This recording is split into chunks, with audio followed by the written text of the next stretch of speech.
दिवसाची सुरुवात भगवंतापासून केलेली. नमस्कार सर्वांना. पहाटे भगवंतापुढे झोत लावली आणि मग केली मी माझी तयारी. आता मी माझ्यासाठी ब्लू टी बनवली, पण मला हिचं बिलकुल टेस्ट आवडत नाही, पण प्यावंच लागते. आता इकडे 6:30ला मी जिमला आली आणि म्हटलं नेहमीच कामामध्ये व्यस्त राहतो मुलांकडे आणि आपल्या कामामध्ये, पण स्वतःकडे काही लक्ष देत नाही, म्हणून आता मी सुद्धा जिम जॉईन केलं. आता इकडून 7:45ला घरी आली आणि मुलांच्या स्कूलची वेळ होत होती, म्हणून म्हटलं चला सर्वात आधी तर मुलांचे टिफिन बनवू.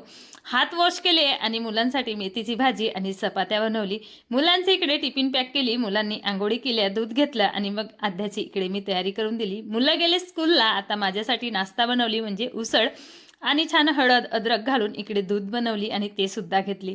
आता घरचे कामं तर आवरले, शॉपमधून सुद्धा आली आणि मला आता स्मार्ट बाजारमधून काही खरेदी करायची होती, म्हणून मी इकडे आली. आणि आता नेमकं मध्ये इथून तांदूळ घेतले आणि मला डाळी घ्यायच्या होत्या. उडद डाळ, मूग डाळ, चना डाळ आणि चना हे सर्व माझ्याकडले संपले होते, म्हणून म्हटलं चला. आणि हे नेहमी मी स्मार्ट बाजारमधूनच आणत असते. बाय सर्वांना. असा होता